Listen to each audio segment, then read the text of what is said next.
João capítulo 18, versículo 1. Vamos ler a palavra? Está escrito: tendo Jesus dito essas palavras, saiu juntamente com seus discípulos para o outro lado do ribeiro de Cedron, onde havia um jardim, e aí entrou com eles. Judas, o traidor, também conhecia aquele lugar, porque Jesus ali estivera muitas vezes com seus discípulos.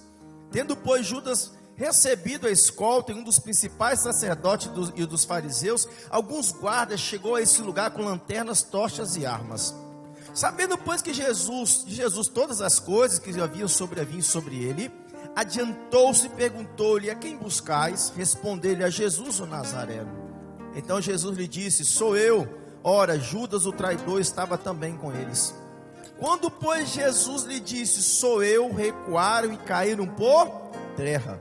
Jesus de novo lhe perguntou: a quem buscais? Responderam: a Jesus, o Nazareno. Então lhes disse Jesus: já vos declarei que sou eu, se é a mim, pois, que buscai, deixai e estes, para cumprir a palavra que dissera: não perdi nenhum dos que me deste. Então Simão Pedro puxou a espada que trazia e feriu o servo do sumo sacerdote, cortando-lhe a orelha direita, e o nome do servo era Malco. Mas Jesus disse a Pedro: mete a espada na bainha, não bebereis porventura o cálice que meu Pai me deu? Feche os seus olhos. Pai, aqui está a tua palavra, fala ainda fortemente no nosso coração, nessa noite, em nome de Jesus. Presta atenção, irmãos, já vou ser bem direto. A Bíblia vai nos falar que chegou o momento em que Jesus, ele iria ser crucificado. E a Bíblia nos fala que Jesus não estava com os 12 discípulos, estava com 11 discípulos. E se você for analisar o que Jesus estava fazendo com os 11 discípulos antes da crucificação, eles estavam orando. Mas tinha um que não estava orando. E aí que começa o problema. Porque quando eu e você, nós deixamos de orar, alguma coisa errada vai acontecer na nossa vida. Quem diz amém? Quem não estava orando, estava intentando mal contra Jesus.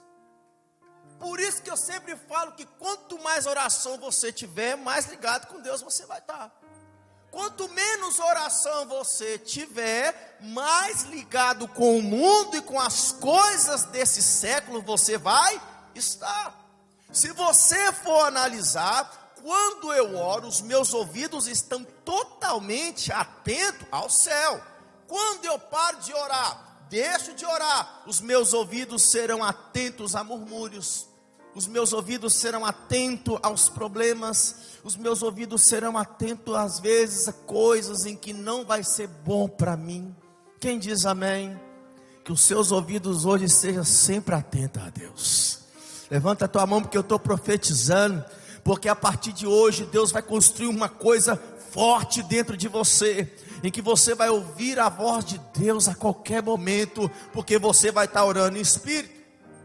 A Bíblia vai nos falar que teve um homem que estava orando mais ou menos, e era Pedro. Mas mesmo Pedro orando, ele viu um dos que estavam com Judas querer agarrar Jesus. E Jesus falou: eu estou aqui, vamos embora para esse negócio, eu vim para isso mesmo.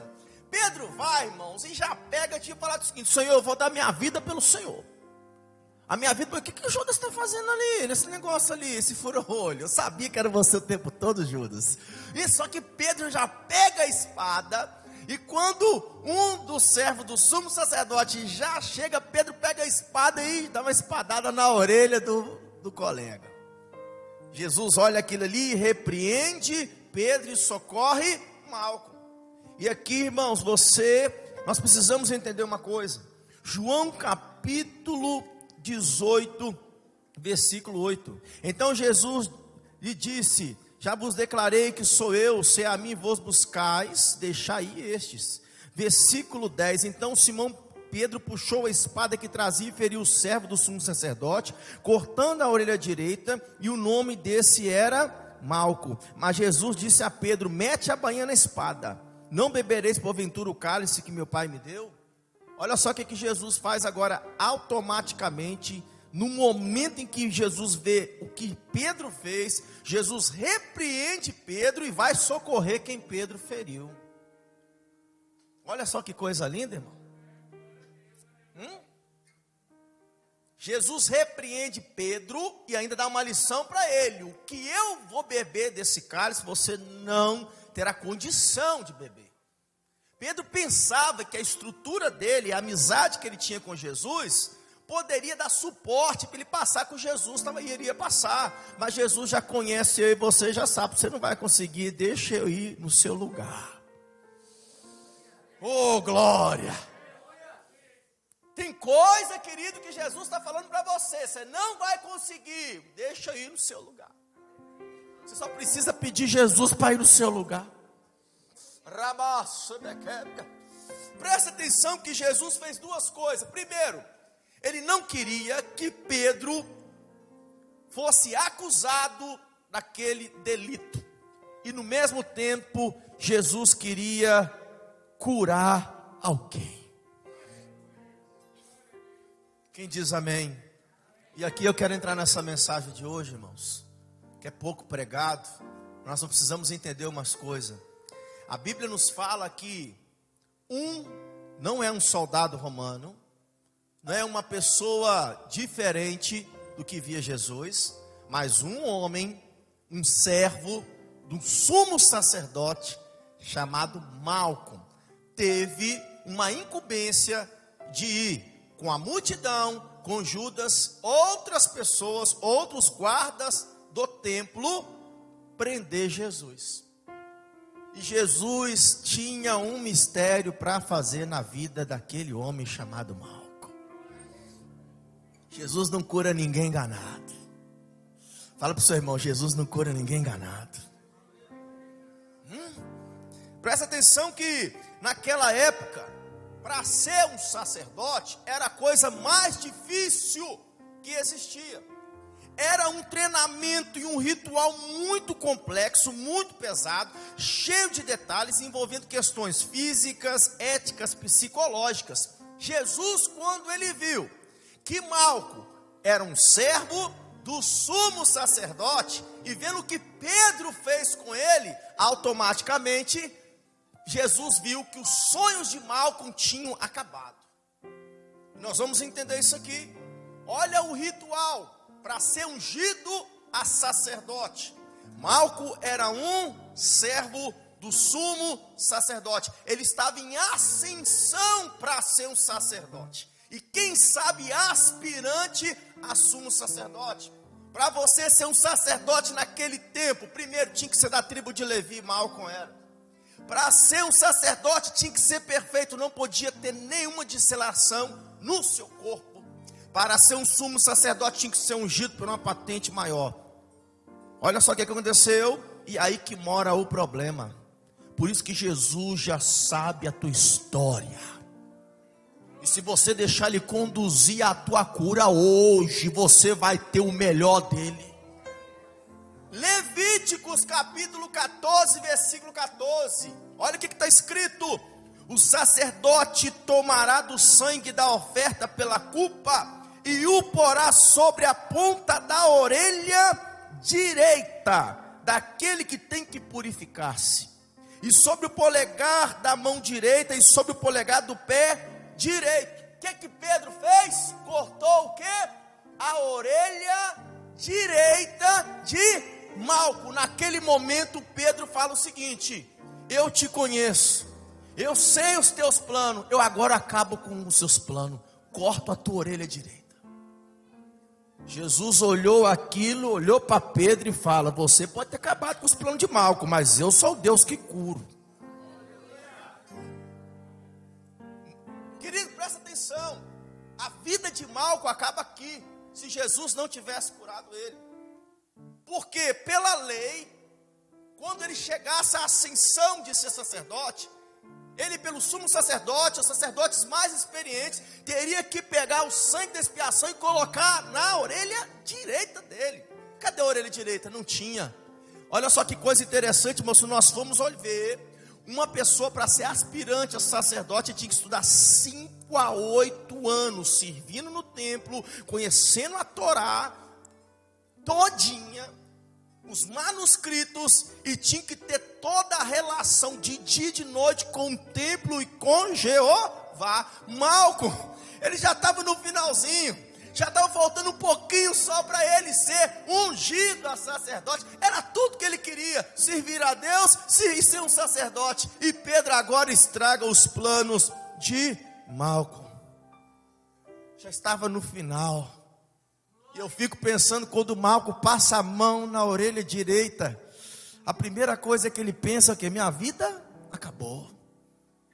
Minha vida acabou, eu só vim cumprir uma ordem e minha vida acabou. Só que Jesus, ele olha, irmãos, para Malco e fala: não acabou não, Malco, só está começando. Aleluia, só está começando. Presta atenção, querido, olha só o que Jesus fez. Lucas capítulo 22, 50. Um deles feriu o servo do sumo sacerdote e cortou-lhe a orelha direita. Mas Jesus acudiu dizendo: deixai, basta. E tocou-lhe a orelha e o curou. Você sabe o que Jesus faz? Salva o projeto de vida espiritual de Malco. Eita glória! Eu fico pensando, irmãos, porque se Malco ele voltasse primeiro sem Jesus ou com Jesus, mas com a orelha sem a orelha ou machucado, ele não poderia ser sacerdote, nem muito menos aspiração a sumo sacerdote. A vida dele tinha acabado. O máximo que ele ia ganhar era um tapinha nas costas. Ele não poderia mais servir no templo, ele não poderia mais ficar com as coisas do Senhor. Ele teria uma vida acabada. Mas Jesus não veio para destruir ninguém. As pessoas podem tentar te destruir, Jesus não. E Jesus queria deixar um ensinamento muito grande. Eu fico pensando se Jesus pudesse falar para Malco: Malco, você veio fazer um serviço de quem? Do sumo sacerdote. Pois é, mas eu vim fazer um serviço do meu pai, Malco. Aleluia. Malco, você veio para me prender, mas eu vim para salvar, Malco. Hoje você vai conhecer o meu toque. Se Jesus tocar na tua vida, nunca mais você será o mesmo. Começa a visualizar a ferida da tua alma para Jesus tocar hoje. Aleluia. Ele vai colocar tudo no lugar. Você sabe o que Jesus estava falando? Malco, Pedro acabou com os teus sonhos, mas eu vim para te falar para você que eu sou um Deus que realiza os sonhos. Quem sabe Satanás, querido, com muitas espadadas tentou acabar com a sua vida espiritual, acabar com os teus sonhos, e você só fica olhando para Pedro, fica olhando para as pessoas e esquece que maior que está com você. Aleluia, presta atenção. O que Jesus estava falando para Malco é o seguinte: Malco, mesmo que um dos meus discípulos, isso aqui é a revelação de Deus para a sua vida, para você cair a ficha hoje no mundo espiritual, parar de olhar para a carne, parar de olhar para o teu irmão que te fere. Está na hora de olhar para o Jesus que cura. Você sabe o que Jesus estava falando para Malco? Malco, Pedro anda comigo, Pedro ora comigo, e Pedro quase acabou com a tua vida. Eu nunca ensinei isso para Pedro. Eu vou ensinar para Pedro e para você o que eu vim fazer aqui: salvar, curar, transformar, libertar você, Malco.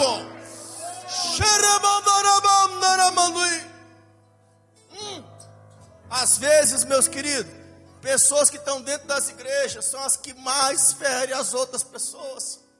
Às vezes você vai falar: pastor, eu saí da igreja porque o líder me feriu, fulano me feriu, cicrano tem uma língua igual uma espada afiada venenosa, me atacou.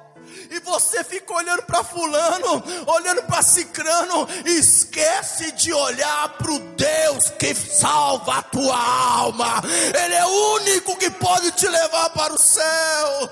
Hoje é o dia que Jesus está falando: eu vou curar você das feridas dos meus discípulos. Vou te curar de feridas daqueles que carregam o meu nome. Te feriram, eu não mandei, mas eles te feriram. Mas eu sou Jesus que te curo. Quem está entendendo diz amém. Oh Jesus, por que tem muita gente parando a caminhada, irmãos? Eles olham o homem que fere. Ou melhor, por que as pessoas estão parando a caminhada? Eu olho para o Pedro que fere, não para o Jesus que cura. Está na hora de você mudar a tua visão e olhar para o Jesus que cura. Está na hora de você mudar a sua visão e ver o Jesus que salva, o Jesus que não deixa o seu sonho morrer nele. Está na hora de você olhar para Jesus, aquele que te chamou desde o primeiro dia pelo teu nome, não pelo apelido. É esse Deus que eu estou falando, que cura hoje a tua alma. A última palavra não é a espada de Pedro. A última palavra é o Jesus que está te curando hoje. Fica de pé em nome de Jesus. O toque de Jesus vai restaurar a tua vida hoje. Pastor, mas fulano me feriu, cicrano me feriu. E ele é da igreja, ele é isso, ele é aquilo, querido. Se ele te ferir, Jesus te cura. Quem diz amém, Ramanduí? Malco entendeu uma coisa linda. Eu fico pensando, Malco voltando para o templo e falando o testemunho dele, pessoal. Um dos discípulos me feriu, mas o Jesus é uma coisa extraordinária. Eu fui prendê-lo e ele foi me curar.